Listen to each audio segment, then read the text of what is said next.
प्रिय विद्यार्थियों, नमस्कार। Jyotiba Phule group of education online classes में आप सभी विद्यार्थियों का स्वागत है। मैं नरेश कुमार शर्मा कई दिनों से लगातार कक्षा 10 की ऑनलाइन क्लास आप सभी विद्यार्थियों को उपलब्ध करा रहा हूं। मैंने पहले भी आपसे कई बार कहा है कि हमारे इस चैनल को लाइक करें, सब्सक्राइब करें। देखिए, मैं मनुष्य में पोषण पर आपके लिए एक कक्षा उपलब्ध करा रहा हूं। आप इसमें देखिए, अभी तक अपन ने मुख के बारे में लिख लिया है। मुंह के बारे में अपन पढ़ चुके हैं। मैं थोड़ा सा इसको नामांकित कर देता हूं। ये हमारा आमाशय है, ये हमारा प्लीहा है, ये हमारी अवरोही बड़ी आंत है,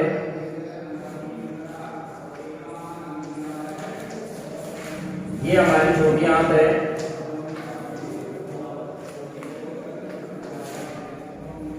ये सिग्माकार है, सिग्माकार मलाशय है, ये हमारा मलद्वार है। यहां हम देखिए परिशिष्टिका है,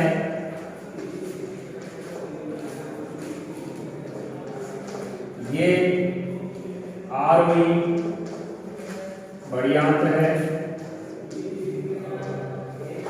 ये अनुप्रस्थ बड़ी आंत है,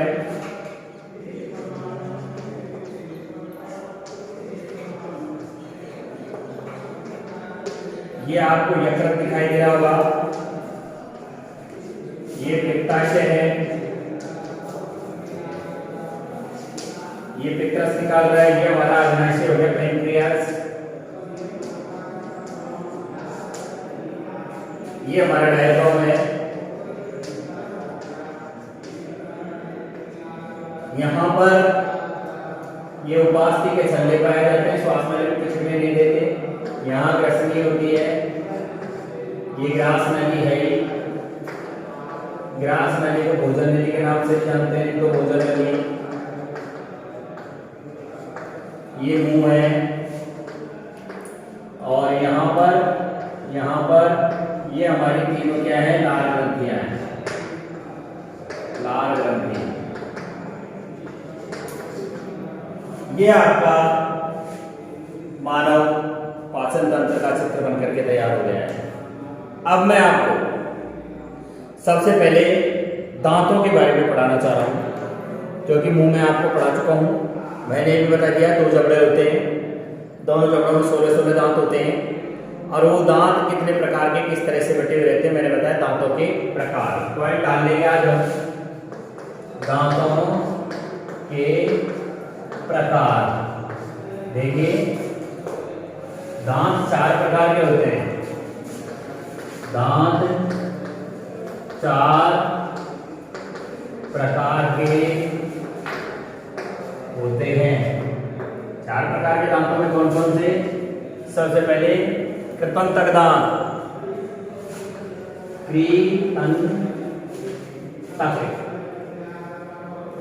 कृंतक दांत हो गए। नंबर 2 रंध्रनख, नंबर 3 अग्रचवर्णक, और नंबर 4 चवर्णक, इसको पश्च चवर्णक भी कह देते हैं, पश्च वर्णक। ये 4 प्रकार के हमारे क्या पाए जाते हैं, दांत पाए जाते हैं। कृंतक दांतों के बारे में पढ़ेंगे सबसे पहले हम। कृंतक दांत देखो, आगे के जो 4 दांत होते हैं, देखिए इस तरह से। जैसे मैं एक बार यहाँ बता दूं आपको, ये हमारा ऊपरी जबड़ा है जैसे, और ये हमारा नीचे वाला जबड़ा है। ये दोनों जबड़े इस तरह की आकृति में लगे हुए हैं। जैसे ऊपर वाला जबड़ा देखिए लग गया, और इसी तरह से यहाँ ऊपर वाला जबड़ा है। इस ऊपर यहाँ सामने जो 4 दांत लगे रहते हैं, यह 4 यहाँ, 4 यहाँ, ये कृंतक प्रकार के दांत होते हैं। ये जैसे यहाँ से जुड़े हुए हैं जबड़े दोनों, ये चार चार प्रकार के दांत होते हैं कृंतक दांत। इनका काम होता है कुतरने का। क्या काम होता है इनका? चार चार दांत होते हैं, इनकी संख्या कृंतक की चार चार हो गई।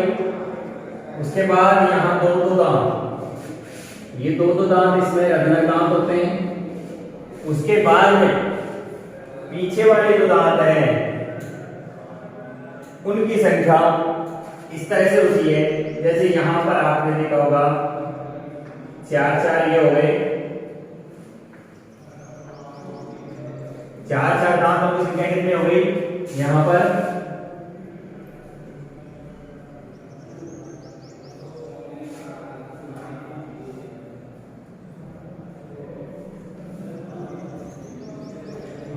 चार और चार, और ये हो गई संख्या में 6 और 6 नीचे, जब 3 इधर नीचे, 3 इधर ऊपर 6, तो 4 4 8, 8 और 4 12, 12 और 8 20, 20 और 12 32। इस तरह से हमारे दांतों की संख्या होती है। तो सबसे पहले अपन कौन से दांत पढ़ रहे हैं? कृंतक दांत पढ़ रहे हैं। जबड़े में सबसे आगे स्थित जो दांत लिखो, जबड़े में सबसे आगे स्थित दांत कृंतक दांत होते हैं।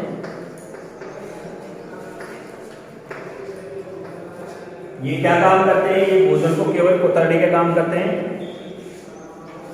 यह भोजन को कुतरने का कार्य करते हैं। इनकी संख्या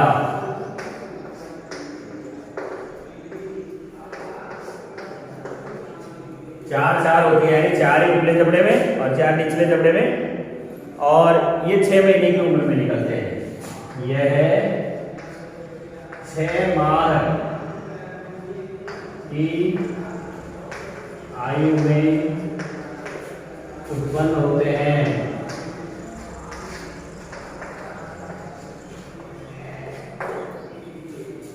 आ गया होगा आपके सामने। नंबर 2 पे लिख दीजिए आप रत्नक। ये चीर के फाड़ने वाले दांत होते हैं। कौन से दांत होते हैं ये? चीरने फाड़ने। ये भोजन को चीरने फाड़ने का काम करते हैं, और प्रत्येक जबड़े में 2 होते हैं। गांव की भाषा में इनको कीले भी कह देते हैं, कई कुंडे भी कह देते हैं इन्हें। और इनकी संख्या 2 नीचे के जबड़े में 1 और 2 ऊपर के जबड़े में 1 होती है। रत्नक दांत, यह दांत भोजन को चीरने फाड़ने के काम आते हैं। इनकी संख्या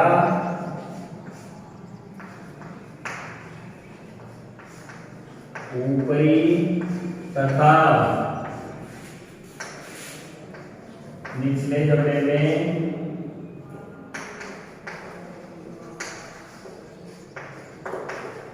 2 होती है, और ये लगभग 16 से 20 महीने की उम्र में पूरी कर निकलते हैं, तथा यह 16 से 20 माह की आयु में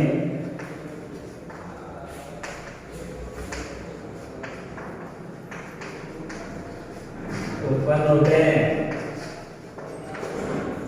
नंबर 3 प्रकार के दांत, जिनको चवर्णक दांत के नाम से भी जानते हैं। अग्रचवर्णक नाम से जानते। आगे माने आगे के।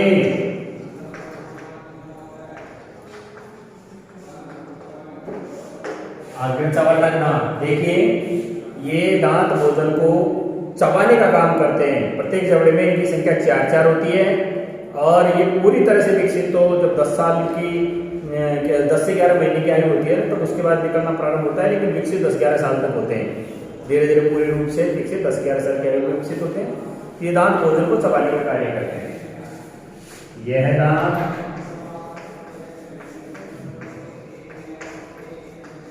भोजन को चबाने का कार्य करते हैं। दोनों जबड़ों में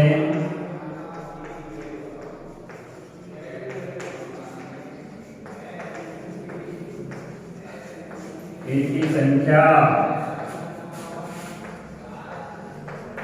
4 होती है। दोनों जबड़ों में इनकी संख्या कितनी होती है? 4 होती है। और पीछे सबसे लास्ट में हो गया चवर्णक दांत। नंबर 4 पर चवर्णक दांत। देखिए भोजन के बड़े टुकड़ों को, जिनको हम दाढ़ भी कहते हैं, बड़ी दाढ़ इस नाम से जानते हैं, छोटी दाढ़ और बड़ी दाढ़ के नाम से जानते हैं। ये पीछे वाले मोटे दांत होते हैं हमारे, जो भोजन को पूर्णतया क्या कर देते हैं? पीसने का काम कर देते हैं, ताकि जीभ उसको तरल पदार्थ लार में आसानी से क्या कर सके? मिला सके। तो चवर्णक दांत में लिखेंगे यह दांत भोजन को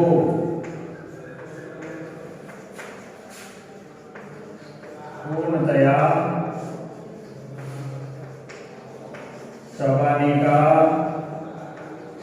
कार्य करते हैं। यह जबड़ों में दोनों तरफ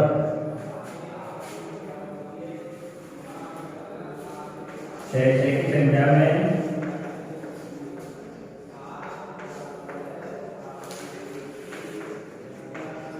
होते हैं। और जब व्यक्ति की आयु 12 से 15 माह की होती है तब ये निकलते हैं।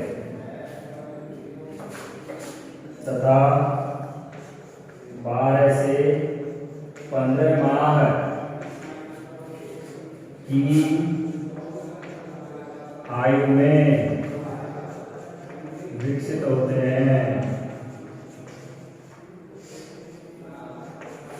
ये दांत जो प्रथम बार होते हैं वे दूध के दांत कहते हैं। दूध के दांत या स्थायी दांत के नाम से जानते हैं। आप इसे लिख लें या फिर आप इसका स्क्रीनशॉट ले लें ताकि आगे पढ़ाया जाए। मैं आपको बता दिया है दांत मुंह में कितने प्रकार के होते हैं। 4 प्रकार के दांत होते हैं और चारों प्रकार के दांतों के बारे में मैं आपको बता चुका हूं कि किस तरह से दांत हमारा भोजन चबाने का काम करते हैं। अब नेक्स्ट पे आ जाइए आप। ग्रास नली पर चल रहे हैं अपन। ये जो ग्रास नली यहाँ से आगे ये पूरी यहाँ से ग्रास नली कहलाती है। और जीभ के बारे में भी मैं आपको बताऊंगा कि जीभ हमारी क्या क्या करती है। देखिए जीभ के बारे में मैं यहीं पर थोड़ा सा बता देता हूँ। अब मैं इसे मिटाऊंगा भाई, आपने लिख लिया हो तो ठीक है।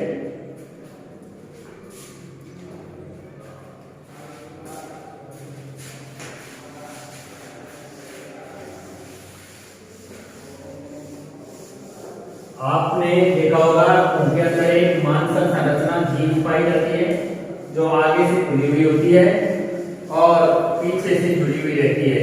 पीछे से उस जुड़ने वाले भाग को हमने क्या कहा? पेरिन्यूअल लिंगुअल कहा है। पेरिन्यूअल लिंगुअल नाम है इसका, जहां से पीछे जुड़ी होगी। देखिए आप जैसे आपने जीभ को देखा होगा, यह हमारे मुंह में जीभ है और यहाँ पर इस तरह की संरचना पाई जाती है। इस संरचना से आगे यहाँ हमारी भोजन नली जुड़ी हुई रहती है। इस तरह की संरचना हमारी जीभ की है। जीभ के ऊपर स्वाद कलिकाएं पाई जाती है। ये एक मांसल संरचना है। ये किस स्थान से? पेरिन्यूअल लिंगुअल नामक स्थान से जुड़ी हुई रहती है, पीछे की तरफ से। ये हमारा एपिग्लॉटिस के पास में श्वास नली को ढकने हेतु विशिष्ट संरचना पाई जाती है। जब भोजन को निगलते हैं तो भोजन को निगलते समय ये भोजन को श्वास नली में नहीं जाने देती और श्वास को भोजन खाते समय भोजन नली में नहीं जाने दिया जाता। वायु भोजन नली में नहीं जाएगी तो आमाशय में गैस नहीं पहुंचेगी, वायु नहीं पहुंचेगी। और उसी प्रकार से अगर भोजन नली में वायु पहुंच जाएगी तो पेट के अंदर वायु विकार होगा। उसी प्रकार यदि फेफड़े में भोजन चला जाएगा तो श्वास जाना बंद हो जाएगा। इन दोनों को रोकने का काम यहाँ पर ये करती है। हमारी जीभ पर देखिए 4 प्रकार के स्वाद कणिकाएं पाई जाती हैं। सबसे आगे यहाँ पर मीठा होता है। जैसे आप यहाँ तक की कणिकाओं को देखेंगे, यहाँ की कणिकाएं होती है मीठे का स्वाद देती है हमको। आपने देखा होगा यहाँ पर इस तरह की बिंदी बिंदी जैसी संरचनाएं होती है जीभ पे, ये कड़वा स्वाद देती है, कड़वा स्वाद। यहाँ पर ये जो होती है कणिकाएं इस तरह की दोनों तरफ, ये खट्टेपन का स्वाद देती है। और ये जो ऊपर का भाग है ये यहाँ पर तीखा लगता है। तीखा का मतलब समझ रहे हो, तेज मिर्च वगैरह जो लगती है वो यहाँ पर लगती है। तो इस तरह से हमारी जीभ में ये 4 प्रकार की स्वाद कणिकाएं पाई जाती है, यहाँ यहाँ यहाँ और यहाँ। ये कड़वा हो गया।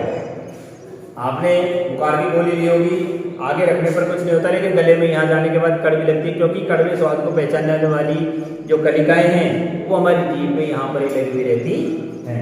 यहाँ तक की बात आपकी जीभ की आ गई है। अब आप आ जाइए किस पर, ग्रसिका में आ जाइए। ग्रसिका कहाँ होती है? ग्रसिका बिल्कुल यहाँ पर होती है। ग्रसनी या इसको यहाँ पर ग्रसिका भी कह सकते हैं। ये ग्रसिका है, ये ग्रसिका हो गया। भोजन को ग्रसने का काम करती है। ग्रास नली से होती है, भोजन नली कहते हो, ग्रास नली कहते हैं। बाद में आमाशय तक भोजन को पहुंचाया जाता है। और आमाशय में 2 अवरोधनी पाई जाती है, एक ग्रसनी अवरोधनी होती है, एक जठर अवरोधनी। यहाँ जो संरचना पाई जाती है इसको जठर अवरोधनी कहते हैं, जठर अवरोधनी। और यहाँ पर जो संरचना पाई जाती है उसको ग्रसिका अवरोधनी कहते हैं, ग्रसिका अवरोधनी। देखो जीभ का मैं हटा देता हूं और इससे आगे बढ़ सकते हैं अपन जीभ से।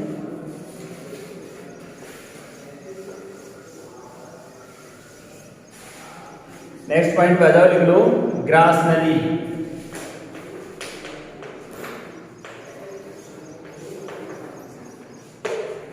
ग्रास नली के बारे में लिखेंगे कि यह एक सक्रिय पेशीय संरचना होती है, नलिका होती है, जो लगभग 25 सेंटीमीटर लंबी होती है। कितनी होती है? 25 सेंटीमीटर लंबी होती है। यह ग्रसनी के नीचे से प्रारंभ होकर के और हमारी जो गर्दन है पूरी, ये यहाँ गर्दन से होती है कहाँ तक जाती है? वक्ष स्थल तक जाती है। वक्ष मानी चेस्ट भाग में होती हुई मध्य पटे का मतलब हुआ डायफ्राम, मध्य पटे पर जाकर के और उधर गुहा में क्या कर जाती है? एंट्री कर जाती है। यहीं से भोजन को आमाशय में जाना होता है और मुख गुहा से आमाशय में भोजन को पहुंचाने का काम ग्रास नली का ही होता है। ये ग्रास नली में श्लेष्मा की झिल्लियां पाई जाती हैं। जो श्लेष्मा झिल्ली क्या करती है जानते हो? भोजन को लिसलिसा और चिकना होता है ना, उसको आसानी से आमाशय तक पहुंचाने का काम करती है। इस ग्रास नली के अंदर क्रमाकुंचन होता है। क्रमाकुंचन का मतलब होता है फैलना और सिकुड़ना, जिससे भोजन क्या करता है? आगे बढ़ता है। कई बार आपने देखा होगा हम भोजन निगलते समय है ना एकदम घुटन सी महसूस करते हैं, यानी भोजन का अटकना कह देते हैं। कई बार भोजन क्यों अटक जाता है? कि हमने अचानक पूरे भोजन को दबा दिया है जाने के लिए एपिग्लटिस के द्वारा, और उस समय भोजन पूरी तरह से लिसलिसा और चिकना नहीं हो पाया, फलस्वरूप क्या हो जाता है? वो ग्रास नली में फंस जाता है। इससे क्या होता है? हम कई बार पानी पी करके और ग्रास नली को क्या करते रहते हैं?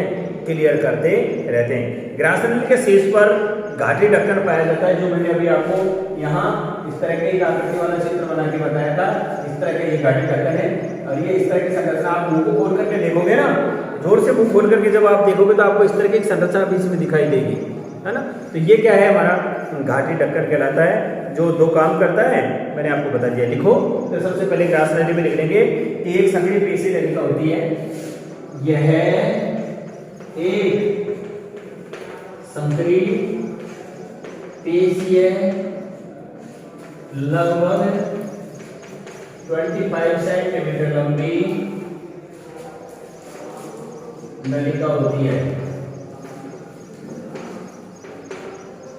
लगभग 25 सेंटीमीटर लंबी सक्रिय पेशीय लगभग 25 सेंटीमीटर लंबी नलिका होती है। क्या करती है? ये हमारी कहां से? ग्रसनी के नीचे से प्रारंभ होकर के वक्ष स्थल से होती हुई मध्य पटे को पार करके उधर गुहा में प्रवेश करती है। यह है ग्रसनी। यह है ग्रसनी से प्रारंभ होकर हमारी गर्दन से होते हुए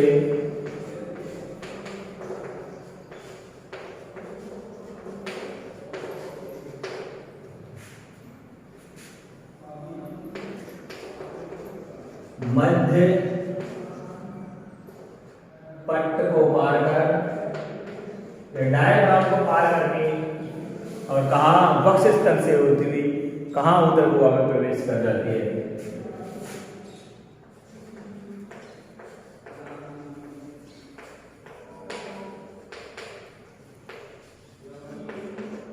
होते हुए उदर गुहा में प्रवेश करती है।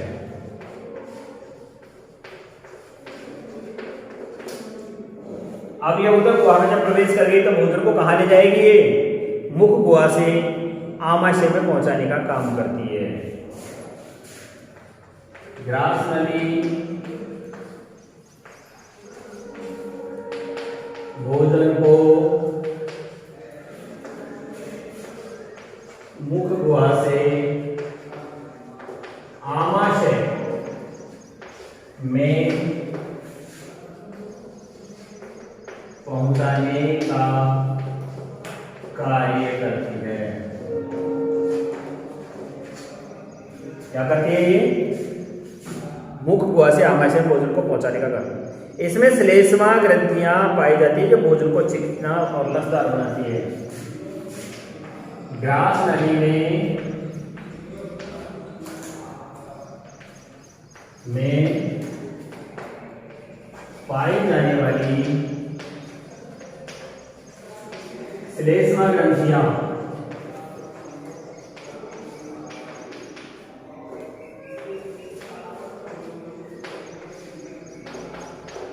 भोजन को चिकना तथा लसदार बनाती है।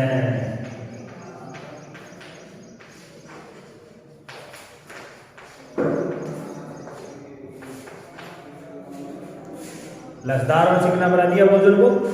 अब उसके बाद में क्या होता है? क्रमाकुंचन की गति देकर भोजन को आगे बढ़ाती है।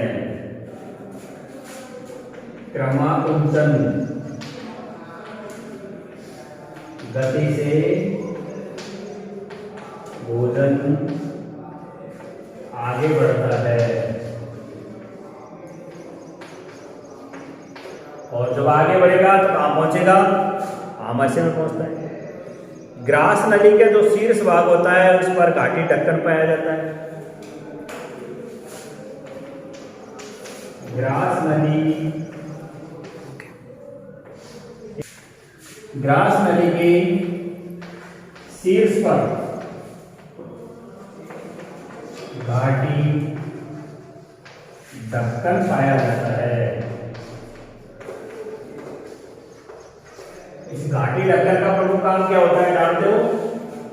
इस घाटी ढक्कन का प्रमुख कार्य होता है भोजन को श्वास नली में नहीं जाने देना और श्वास को भोजन नली में नहीं जाने देना। घाटी ढक्कन का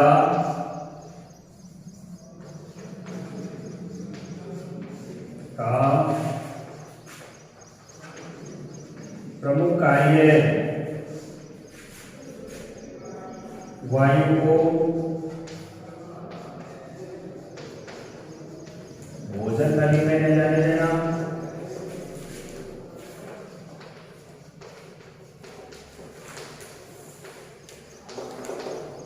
तथा भोजन को श्वास नली में जाने देना। देखिए मैं आपको एक दिन पहले भी बता चुका हूं इस बारे में। क्या बता चुका हूं मैं आपको? कि हमको भोजन अच्छी तरह से चबा चबा करके ही खाना चाहिए।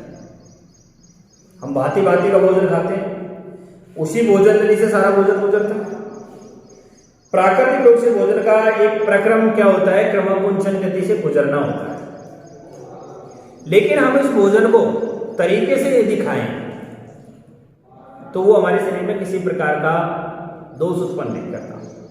अगर भोजन को जो हमारे ऊर्जा देने का प्रमुख साधन है उसे हमने सही प्रक्रम के द्वारा नहीं खाया तो वो हमारे शरीर में दोष उत्पन्न कर देता है। जैसे नियम होता है कि हमें बाइट अंगूठे के पोर के बराबर लेनी चाहिए, लेकिन हम क्या कर रहे हैं, ये बड़े बड़े टुकड़े ले रहे हैं, फिर उन्हें मुंह में डाल रहे हैं। मुंह में 2-4 बार उल्टा पलटा, अभी जीभ ने ठीक ढंग से उसके अंदर लाल ग्रंथि को मिलाया भी नहीं था कि आपने घाटी द्वार को ओपन कर दिया और भोजन नली से भोजन को जाने दिया।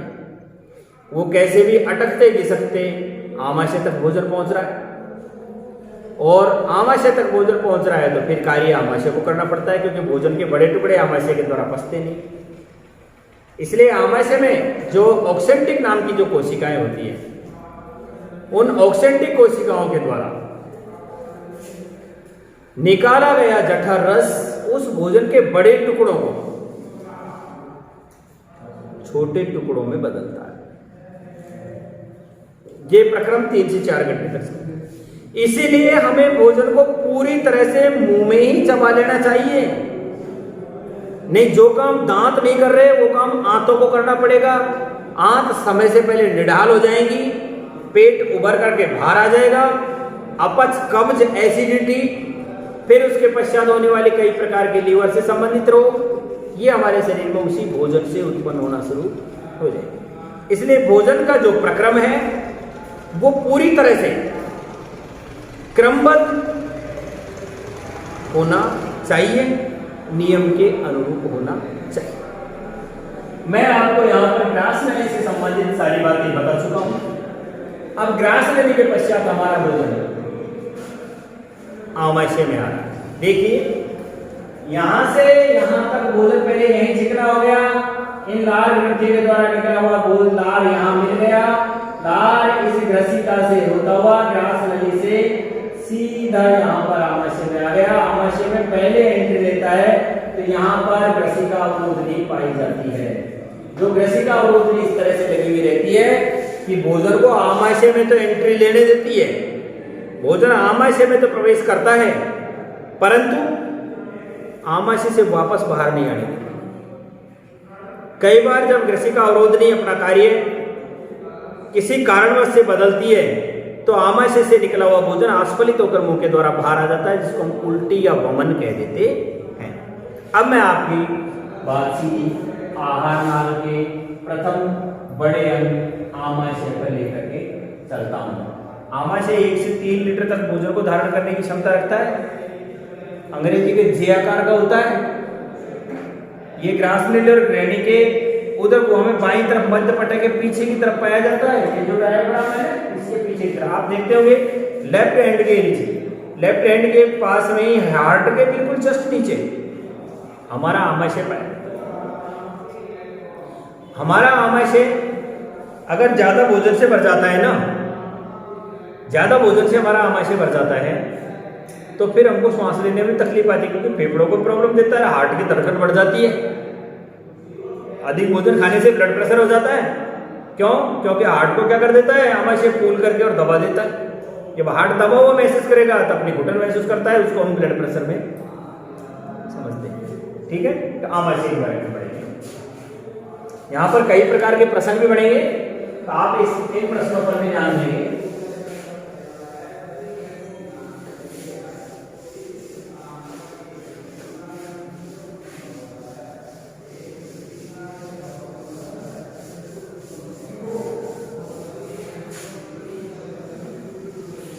हाँ भाई, भोजन मुंह का काम पूरा हो गया, लाल ग्रंथियां मिल गई, जीभ ने उसे उलट पलट दिया, दांतों ने उसे चबा दिया, दांतों के प्रकार के बारे में देख लिया, ग्रास नली के बारे में देख लिया। अब भोजन सीधा हमारा स्टोर रूम भोजन का है जो आमाशय उसमें आ रहा है, इसको हम स्टोमच के नाम से भी जानते हैं। तो लिखेंगे आमाशय।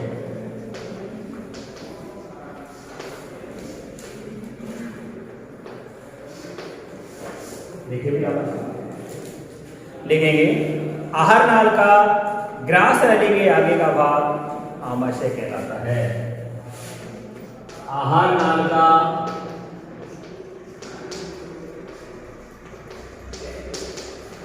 ग्रास नली का आगे का भाग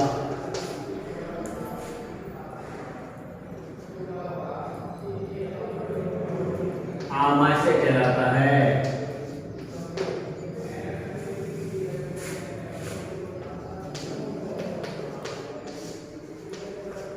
नंबर 2 पॉइंट, दूसरे पॉइंट लिख दो। आमाशय अंग्रेजी के जे अक्षर की आकृति वाला होता है।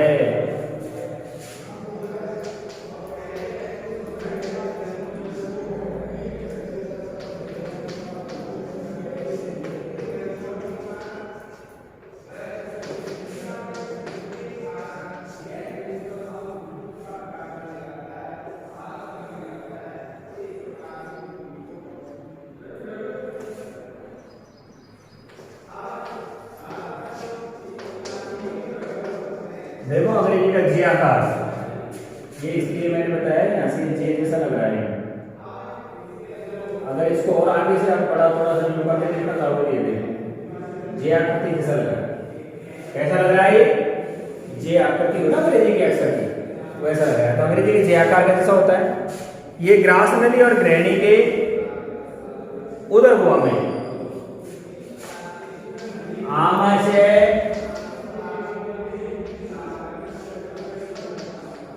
ग्रास नली और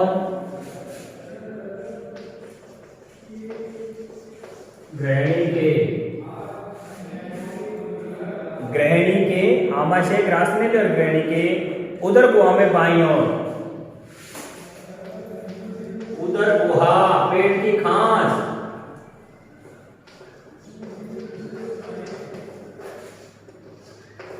बाईं तरफ, इधर की तरफ, किधर की तरफ? इस तरफ, बाएं हार्ट के बिल्कुल जस्ट नीचे बाएं तरफ मध्य पट्टे के पीछे स्थित होता है।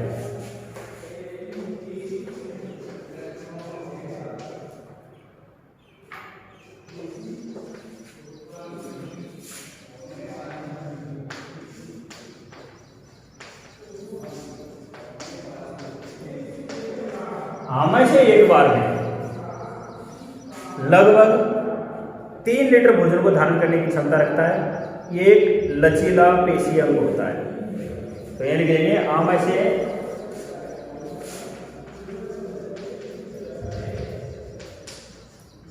एक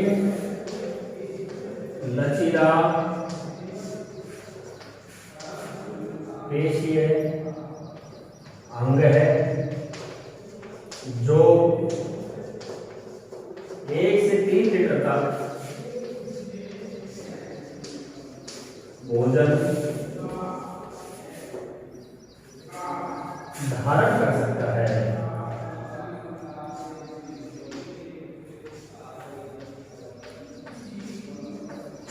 लेकिन यहाँ इसका मतलब यह नहीं है कि 3 लीटर की कहती तो 3 लीटर तोल के ही घाल लो। अगर आपने इस तरह से किया तो पूरी बॉडी डैमेज हो जाएगी, मोटापा रोग हो जाएगा, हार्ट अटैक हो सकता है, ब्लड प्रेशर हो सकता है, या आपको भोजन के पाचन संबंधी समस्या आ सकती है, आपकी आंतें फट सकती हैं। इसलिए भोजन आवश्यकता से जितनी जरूरत हो उससे कम खाना चाहिए। ठीक है भाई। और अब मैं आपको यहाँ आमाशय के जो 3 भाग हैं उनके बारे में बताऊँ। आमाशय 3 भागों में बटा हुआ भाग होता है। आमाशय 3 भागों में बटा हुआ है। कौन कौन से भाग? सबसे पहला भाग कॉर्डियक, जिसको जठरागम भाग कहते हैं। कॉर्डियक, कॉर्डियक का दूसरा नाम होता है जठरागम। नंबर 2 जिसको हम क्या कहते हैं? जठर निर्गमी भाग।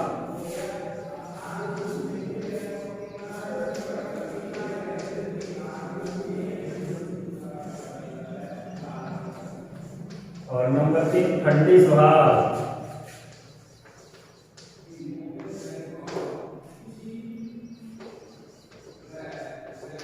देखो कभी आप इसमें देख लीजिए तीनों भागों को।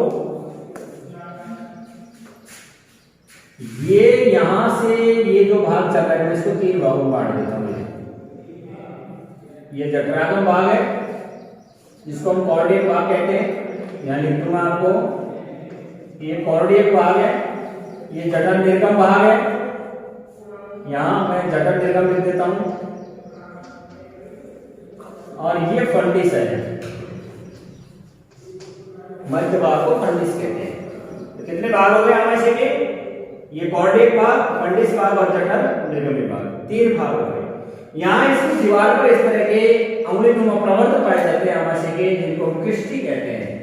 अंगुलीनुमा संरचना पाई जाती है जो क्या करती है, भोजन को क्रमाकुल 1 to 1 करने का कार्य करती है, हिलाती है। इस तरह से हमें हिलाना पता नहीं लगता क्योंकि हमारा यहाँ आमाशय में भोजन 3 से 4 घंटे तक रुका हुआ रहता है। आमाशय की दीवारों पर जो ऑक्सेंटिक नाम की कोशिकाएं होती हैं वो जठर रस का स्राव करती हैं और जठर रस का पीएच 1.2 होता है। यहाँ से 3 से 4 घंटे तक भोजन हमारा कहाँ रहता है? आमाशय में रहता है। अब सबसे पहले मैं आपको जो कॉर्डियक भाग है उसके बारे में बताना चाहूंगा। नंबर 1 कॉर्डियक भाग।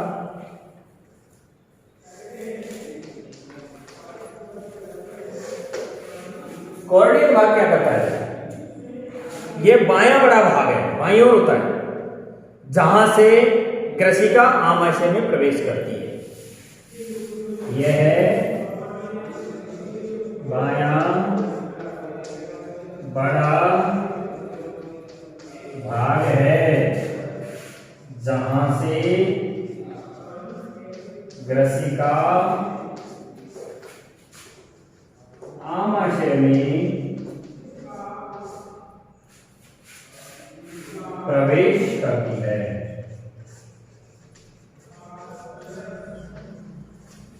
नंबर 2 जठर निर्गमी भाग।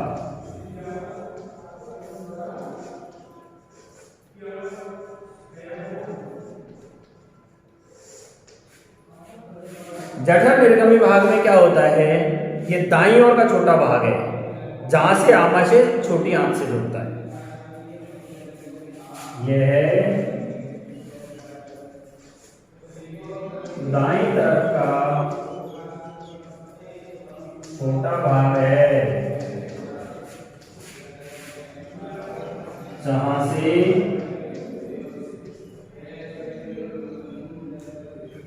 आमाशय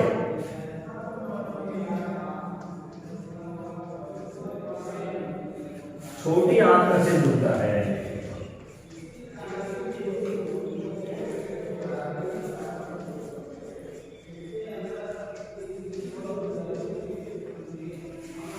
एक बार यदि आपने ध्यान से पूरे आमाशय की क्रियाविधि को सुन लिया ना और पूरे पाचन तंत्र के बारे में जान लिया तो आपको फिर आवश्यकता नहीं रहेगी इसे याद करने की। यूं का तो आपके दिमाग में व्यवस्थित हो जाएगा पूरा बॉडी स्ट्रक्चर, क्योंकि तो हमारे शरीर में ही तो मौजूद है, उन्हीं के बारे में तो हमें जानना है। आप हमारे शरीर को सामने रख सकते हो, शरीर को सामने रखते ही आपको सारी चीजें पहले की बात याद हो जाएगी। तो ये बात आपके सामने आ गया होगा। अब आप तीसरे बारे में आ जाइए जिसको हम फंडिस भाग कहते हैं। इसको यदि आपने लिख लिया हो तो मैं इसे मिटाना चाहूंगा, अगर नहीं लिखा हो तो आप इसका स्क्रीनशॉट ले लें और मैं इसे आगे बढ़ाऊं।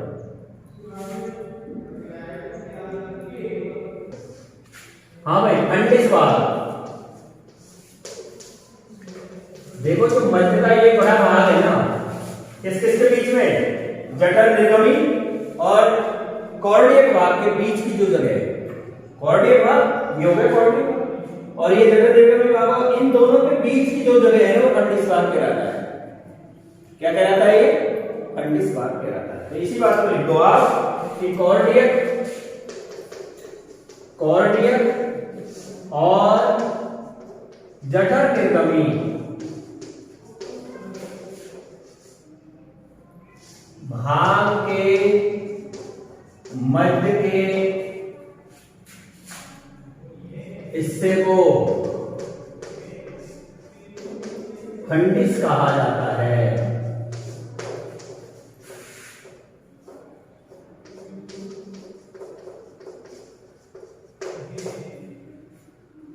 आमाशय में 2 अवरोधनियां पाई जाती हैं।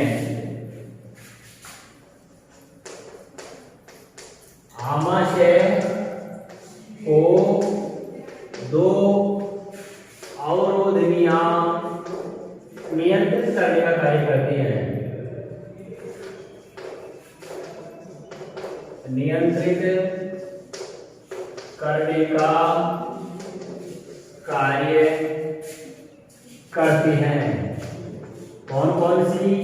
नंबर 1 तो देखो पहली बार तो मैंने क्या लिख रखा है, ग्रसिका अवरोधनी। क्या लिख रखा है मैंने? नंबर 1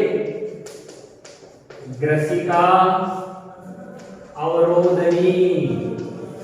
और नंबर 2 पे मैंने क्या लिख रखा है, देखो यहां ये मैंने लिख रखा है जठर अवरोधनी। क्या लिख रखा है? जठर अवरोधनी। ग्रसिका अवरोधनी का कार्य तो क्या होता है कि एक बार भोजन आमाशय में आ जाए, जब तक इसका पूरा प्रक्रम नहीं हो जाता तब तक वो इसे वापस मुंह में नहीं जाने देती है। लेकिन कई बार जब ग्रसिका अवरोधनी की कार्य प्रणाली में कोई अंतर आ जाता है या हमारे शरीर के अंदर कोई भी प्रकार की प्रॉब्लम्स होती है, जैसे कब्ज होना, एसिडिटी होना, अपच हो जाना, या फिर हमने ऐसा भोजन खा लिया जिसके अंदर हानिकारक जीवाणुओं की संख्या ज्यादा थी, तो हमारा शरीर उससे प्रतिरक्षा उत्पन्न करने के लिए क्या करता है, इस ग्रसिका अवरोधनी को खोल देता है और उल्टे के रूप में हमारा भोजन आमाशय से बाहर आस्फलित कर दिया जाता है। अन्यथा एक बार मुंह से गिरा हुआ भोजन पाचन क्रिया के पश्चात ही मलद्वार से बाहर निकलता है, अन्यथा भोजन नली से बाहर नहीं आ पाता है। जब तक आमाशय का कार्य पूरा नहीं हो जाता तब तक हमारी ग्रसिका अवरोधनी और हमारी जठर अवरोधनी दोनों बंद रहती हैं। आमाशय में 3 से 4 घंटे तक भोजन को रखती है। आज मैं आपको इतना ही बताना चाहूंगा। इसके बाद कल मैं आपको छोटी आंत के बारे में, छोटी आंत के विभिन्न भागों के बारे में और बड़ी आंत में भोजन के प्रवेश के बारे में बताऊंगा। एक बार सभी विद्यार्थियों से मैं फिर कहना चाहूंगा, हमारे इस चैनल को सब्सक्राइब करें। जिन विद्यार्थियों ने अभी तक स्कूल में रजिस्ट्रेशन नहीं करवाया है वो आए और रजिस्ट्रेशन करवाएं, ताकि आपको घर बैठे इस कोरोना के दौर में शिक्षा उपलब्ध हो सके, शिक्षा से वंचित नहीं रहें। धन्यवाद।